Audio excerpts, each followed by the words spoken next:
नमस्कार। तो आज हम क्रूड के बारे में देखेंगे कि कल जो क्रूड का था, जो हमने कल क्रूड में देखा था कि क्रूड में क्या हुआ था और उसके हिसाब से मार्केट ने क्या-क्या किया और आज हम क्या कर सकते हैं क्रूड में, तो उसके बारे में सबसे पहले देखेंगे। तो पहले ये 15 मिनट का क्रूड का चार्ट को देखते हैं। तो क्रूड के चार्ट में देखें तो आपको ये गिरावट नज़र आती है ना? यहाँ से देखिए लगातार जो है ये गिरावट नज़र आ रही है। तो मैंने आपको याद होगा कल ही बोला था कि इसमें अब गिरावट के चांसेस बनते हैं, जितना ऊपर चला गया वहाँ से इसके नीचे आने के चांसेस बनते हैं। इसका गिरावट होने का मतलब था कि मार्केट को ऊपर जाना चाहिए था, है ना? मतलब इंडेक्स को ऊपर जाना चाहिए था। तो इंडेक्स में भी देख लेंगे। पहले इसको और देख लेते हैं कि और ये कहाँ तक जा सकती है और किस तरह का मूवमेंट अभी क्रूड में और हो सकता है। तो इसको हम डेली वाइज पे देखते हैं। तो आप ये देखिए डेली वाइज में आपके सामने ये मैंने डेली का लगा दिया है और देखिए मैंने कल एक बॉक्स बनाया था। मैंने कहा था कि ये एक रेंज में रह सकता है और ये देखिए अभी तक ये रेंज के अंदर ही है। आप देख रहे होंगे, इसमें ज़्यादा कुछ कहने वाली बात नहीं है। ये रेंज के अंदर है। जब तक ये रेंज को तोड़ता नहीं है, चाहे ऊपर या नीचे, तब तक रेंज बना हुआ है। पहली बात तो ये है। जब ये रेंज को ऊपर तोड़ेगा तो इसका मतलब है कि मार्केट जो है कुछ क्योंकि इतना ज़्यादा ऊपर है अभी क्रूड के रेट, अगर जो इसका हाई टूटेगा वो ऑल टाइम हाई टूटेगा, वो 10,571 है। 10,571 को तोड़ना यानी कि बहुत ही ऊपर जाना और इंडेक्स एक तरह से को कि आप धराशायी आप कह सकते हो, है ना? तो क्रूड में बहुत बड़ी उछाल जो है, मतलब मार्केट में कुछ न कुछ ऐसा है जो मतलब अस्थिरता ला सकता है। और रही बात नीचे आने की, तो नीचे आने के चांसेस ज़्यादा हैं। और अभी भी जो देखो ये जो बनाया है इसने कैंडल बनाया, जो आप इसी पैटर्न पे आप देखो, मैं इसे डबल कर रहा हूँ। ये जो आप देख रहे हो, इसमें जो ये देख रहे हो ना, ये 3 क्रो वाला सिस्टम बन रहा है। तो अगला कैंडल अगर एक छोटा सा रेड कैंडल नीचे की तरफ बनाता है, नीचे की तरफ, यहाँ पर ही नीचे की तरफ बना देता है, यहाँ पर एक नीचे की तरफ बनाता है, तो चांसेस हैं कि ये नीचे आ जाए और नीचे की तरफ ब्रेक हो जाए। तो चलिए अब ये देखिए निफ्टी का इंडेक्स है और ये डेली वाला चार्ट है। अब इसमें से क्या हुआ था कि कल मैंने आपको याद होगा कहा था कि आपको अलग अलग पॉइंट बनाने हैं, ऊपर और नीचे, इसके बीच में, अभी रेंज के बीच में है। और देखिए मैंने कहा था ये वाला रेंज और ये वाला रेंज इसके बीच में है, लेकिन इसके बीच में भी आप छोटे छोटे 1-2 पॉइंट क्रिएट कर सकते हैं।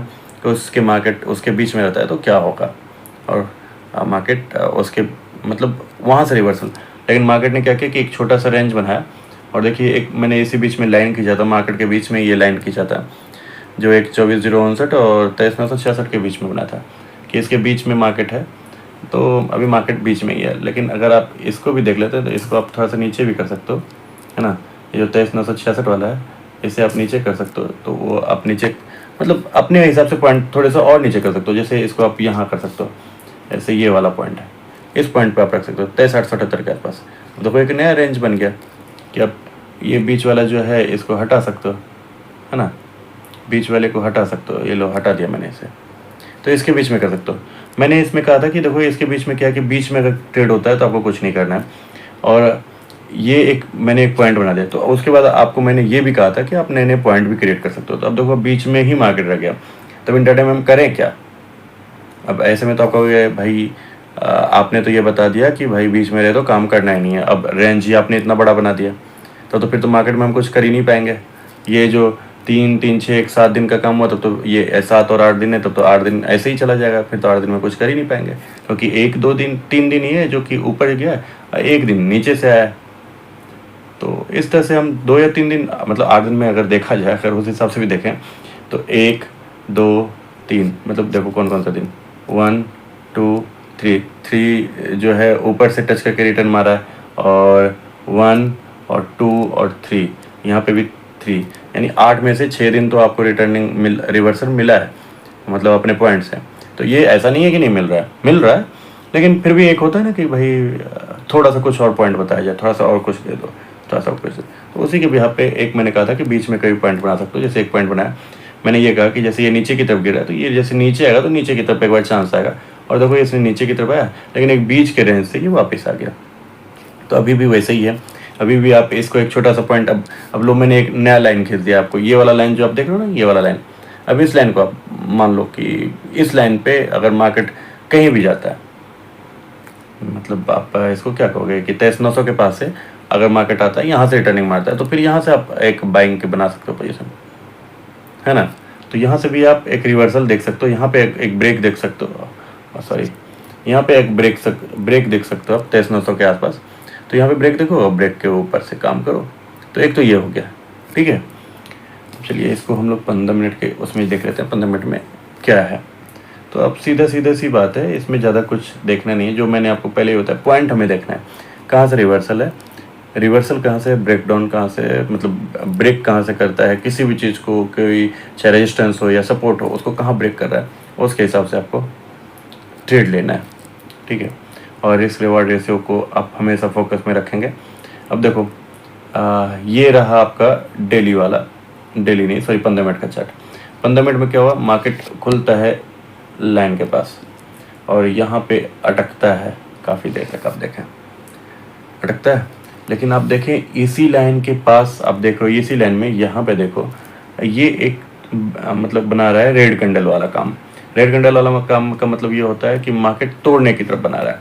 तो तोड़ने के लिए बनाया है, तो यहाँ पे आपके एक बाय बनते थे पुट में बाय बनते हैं। और ये देखो नीचे की तरफ आया है और यहाँ पे जो 23,900 के आसपास जो है 23,884 के आसपास यहाँ पे एक रिवर्सल सा दिया है। लेकिन इस पे आप कुछ कर नहीं सकते क्योंकि ये 20 से रिवर्सल था, क्योंकि कोई पॉइंट नहीं था हमारा, तो इसलिए हम यहाँ पे कुछ नहीं कर सकते। लेकिन हाँ ये सेल के लिए यहाँ पे रिवर्सल आया, यहाँ पे आपने काट दिया पोजीशन, सिंपल सी बात है। अब ये यहाँ पे गया और फिर यहाँ पे देखिए यहाँ पे अटका हुआ है और ये अटका ही रह गया। तो यहाँ पे कहीं से भी कोई पॉइंट मिलता नहीं है। अगर आप स्टॉप लॉस लेकर के शॉर्ट करते तो भी आपको यहाँ पे कोई पोजीशन मिल नहीं रही है। लेकिन जिस हिसाब से यहाँ पे मार्केट रुकी हुई है, एक ही जगह पे कंसिस्टेंट एक जगह पे रुकी हुई है, तो इसके चांसेस ये बनते हैं कि या तो देखो दो ही चांसेस बनेंगे, मार्केट या तो ऊपर जाएगी या नीचे जाएगी, सिंपल सी बात है। अब यहाँ पे क्या हो सकता है, यहाँ पे कि ये काफ़ी समय से ये अटैक कर रहा है ऊपर के भाग को, ऊपर जाने के लिए अटैक कर रहा है। ये देखो काफ़ी समय से ये अटैक कर रहा है ऊपर जाने के लिए। तो अधिकतर चांसेस आप कह सकते हो कि 50-50 चांसेस होते हैं ऊपर या नीचे जाने के, तो आप कह सकते हो 60%, यानी एज जो है ये ऊपर वाले को है कि ये ऊपर की तरफ तोड़े, ठीक है। और वैसे भी ये यहाँ से यहाँ आया है, नीचे से ऊपर गया है, नीचे से ऊपर गया है और यहाँ पे जाके सस्टेन कर रहा है, तो इसके चांसेस ज़्यादा हैं, हाई हैं। तो आप 60 नहीं 70% मान लो हाई कि ऊपर हैं। क्रूड भी नीचे है तो उस हिसाब से भी ये ऊपर की तरफ जाने के चांसेस हैं। तो इसलिए ऊपर जैसे ब्रेक करता है ना, ऊपर की तरफ आपको ब्रेक दिखता है, यहाँ पे ब्रेक दिखता है ना, तो आप ऊपर की तरफ बाय ले लो, बाय में आराम से चांस मिलेगा। और अगर मानो बाय नहीं करता और ये इस रेंज को जब तोड़ दे, जब तक ये रेंज को तोड़ता नहीं है, ये वाला रेंज जो है, अब जो ये जो बॉक्स बना दिया मैंने, इस बॉक्स के हिसाब से जब तोड़ दे ना, इस बॉक्स को तोड़े तो फिर ये नीचे आएगा। तो अब ये वाला रेंज आपका जो है ना एक सपोर्ट बन गया है। इस रेंज को जब तक नहीं तोड़ता तब तक ये नीचे नहीं आएगा। तो आज के लिए बस इतना ही, ठीक है। फिर कल मिलते हैं और इसको लाइक सब्सक्राइब जरूर कीजिए। धन्यवाद।